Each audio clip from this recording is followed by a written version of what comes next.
Hello, today we'll be talking about the basics of pip, P-I-P. So to get started, let's choose a project in Pycharm. So I like to get projects from GitHub, generally speaking, that way we could all be working with the same source code. So we will start with that, heading to github.com. I found a fun project for us to start with. Let's look up Pygame. Games are always fun and is a popular uh, type of code source to work with. Let's see.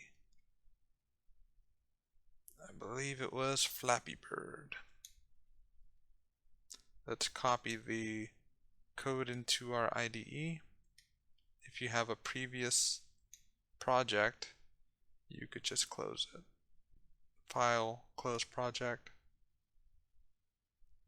and we'll just get from our version control Flappy Bird. Okay, and clone it.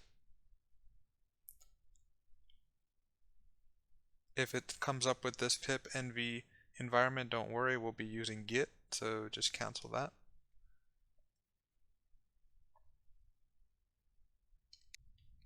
The first thing we'll cover is 3 ways to install libraries. So this specific repo requires a library called Pygame.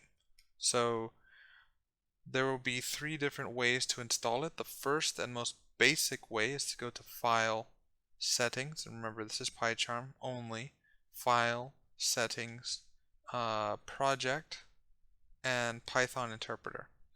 And right now I don't have an interpreter selected, so I will choose, go to Show All, I will choose Python 3.8 from a previous project, and you can create a new one as well.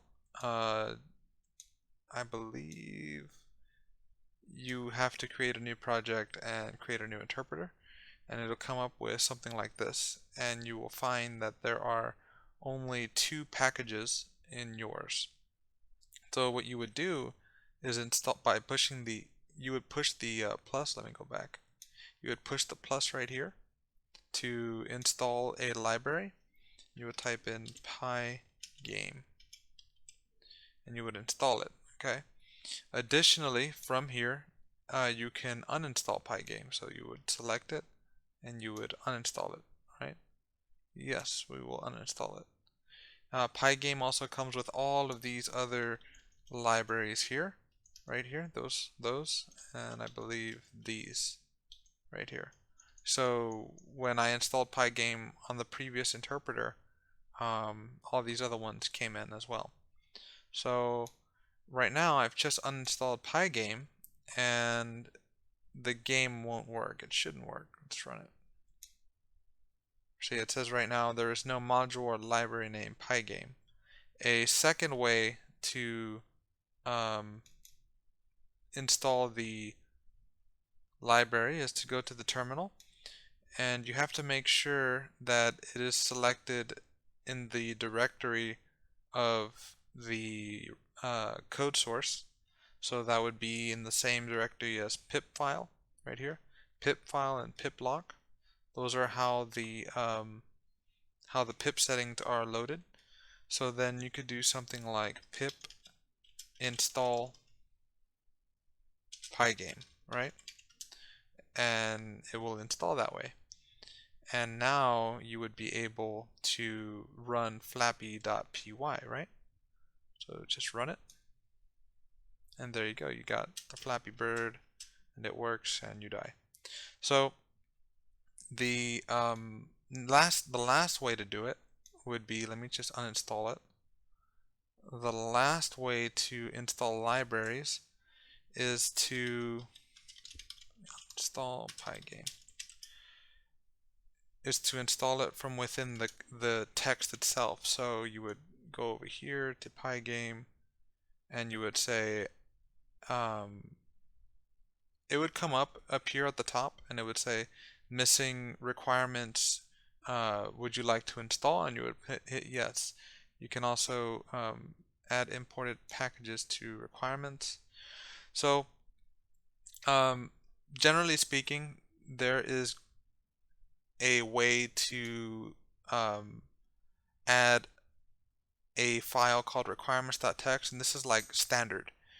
You would put pygame right in here, and you would install it by doing pip install read and then requirements.txt, okay? And that is another way to do it in the command prompt. So just remember, the first one is file settings, right, where we had before. The second one is right here in the command line using pip command line. And the third one would be from a prompt like from what's up here. And I believe it only happens when you have it uninstalled once, so that means I won't be able to show it to you up here.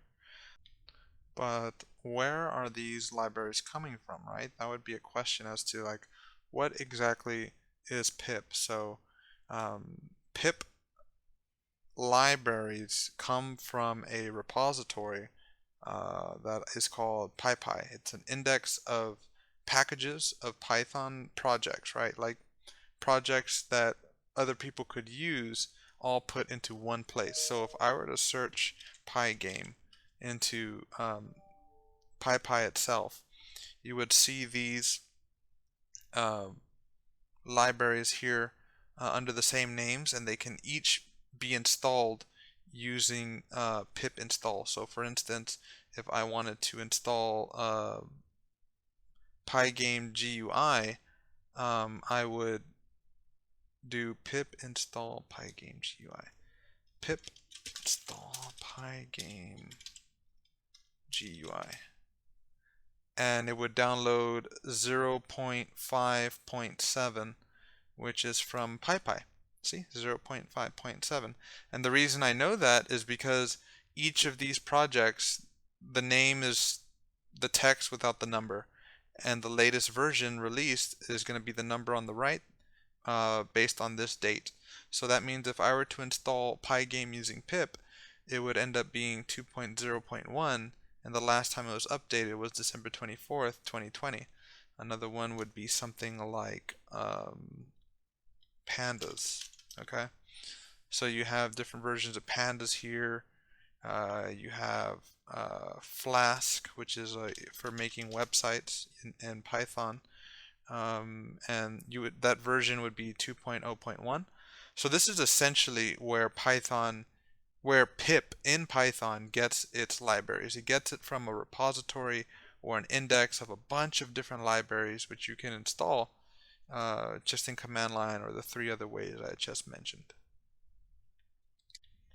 So there are some pros and cons to using all three types. The one where you select it from the prompt at the top, that one's the easiest and most simple, but it tends to error out a lot because it gives you a version of Pygame or a version of another library that is either wrong or too new. Sometimes it doesn't work at all for some other reason that's just random, and that's just the way it happens. So then you would use file settings. It's more stable to go to file settings, project right here, and then interpreter. This is more stable than the prompt, and the most stable way to install, the most consistent way, is to use the command prompt. The reason is it actually shows you more details whenever there's an error in installing. Also, you can install specific versions of the of Pygame, and you would do it like this: install Pygame. You would do it in this way: pip install Pygame equal to, let's say, 1.9.5, if it exists. I don't even know if that exists. And then you would have it installed. Yeah, it doesn't exist, and it shows you the versions that exist right here as well. And you could just make it simple for this specific repo and just pip install Pygame. Okay, so that's why you want to use the different versions, the different ways of installing libraries through pip. Now, there will be different useful commands that'll be good to memorize. They are pip install, which you've seen. So pip install and then the library here. The next one would be pip uninstall and then the library here. And the next good one to know is pip install read r, and then usually it could be whatever you want to call the text, but usually most projects call it requirements.txt, and there will be a long list of libraries that need to be installed, right? And the last one that you should be using is pip freeze. Pip freeze lets you see all of the libraries that are installed, and so you don't have to guess at which ones, and they are also there with the versions. And remember, lastly, you can just go straight back to the interpreter, right? And just take a look at them right here. Okay.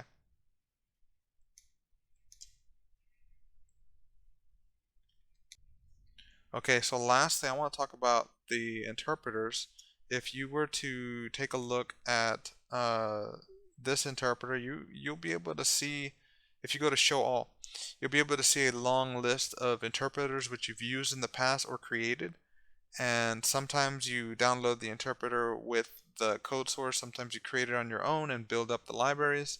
So each of these would be comprised of all the libraries you've installed in that code source. So there's a previous code source that I was using called Python Studio Games, and I had installed Pygame in it and other libraries in order to play the games in it. And that interpreter is now comprised of all of those libraries. That's all the interpreter is. The interpreter is a group of libraries reading and parsing your Python code.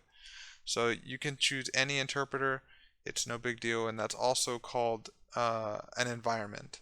Lastly, sometimes you're going to need to use interpreters that are from like 2.5, under 3.3, and they're going to have other libraries inside of them, like Pygame, like 1.9.0, which is from like 2009 or something, back when Python 2 was big.